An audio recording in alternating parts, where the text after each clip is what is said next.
जानते हैं अपना प्रश्न। मानव अधिकारों के सार्वभौम घोषणा के प्रमुख प्रावधानों का वर्णन कीजिए एवं इसके विभिन्न महत्व की विवेचना कीजिए। तो जानते हैं इसका उत्तर।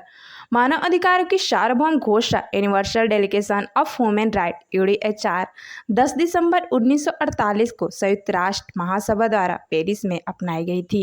यह मानव अधिकारों के इतिहास में एक मील का पत्थर है। विभिन्न कानूनी और सांस्कृतिक पृष्ठभूमि वाले प्रतिनिधियों द्वारा तैयार की गई यह घोषणा सभी लोगों और राष्ट्रों के लिए उपलब्धियों का एक सामान्य मानक है।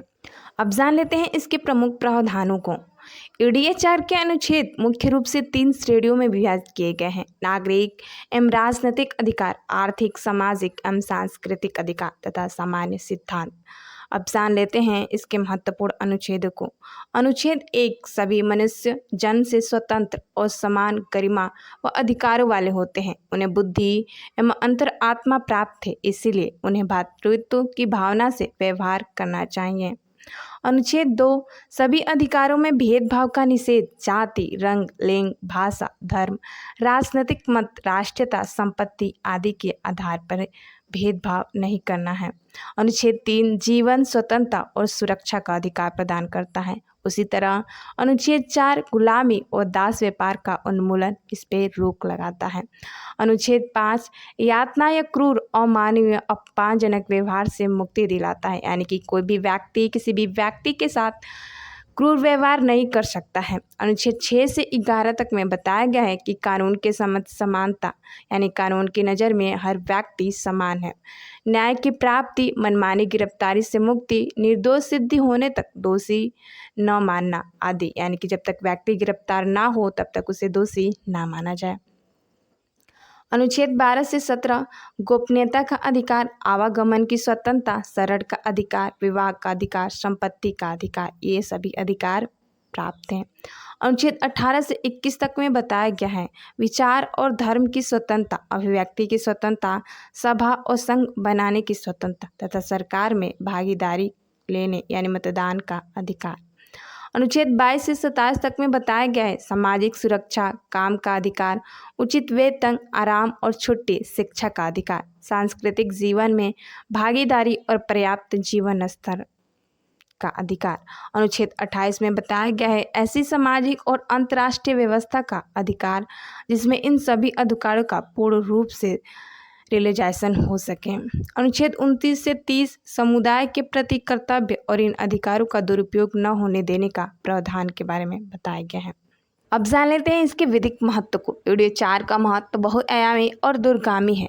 पहला है नैतिक और दार्शनिक महत्व। द्वितीय विश्व युद्ध और होलोकॉस्ट जैसी घटनाओं के बाद यह मानव गरिमा को केंद्र में रखने वाला प्रथम वैश्विक दस्तावेज है। यह मानवता के लिए एक साझा नैतिक कोड प्रदान करता है।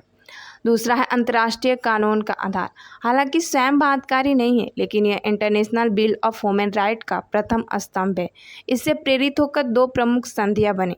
पहला है ICCRP जो 1996 यानी नागरिक एवं राजनीतिक अधिकार, और दूसरा ICSCR जो 1966 में बना आर्थिक, सामाजिक एवं सांस्कृतिक अधिकार। इसके अलावा क्षेत्रीय अधिकार और 100 से अधिक देशों के संविधान इससे प्रभावित हैं। तीसरा है सार्वभौमिकता का सिद्धांत। यह सिद्ध करता है कि मानव अधिकार किसी विशेष संस्कृति, धर्म या राजनीतिक व्यवस्था से बंधे नहीं है, वे सभी मनुष्य के समजात अधिकार है। चौथा है शिक्षा, जागरूकता और NGO कार्यों का आधार।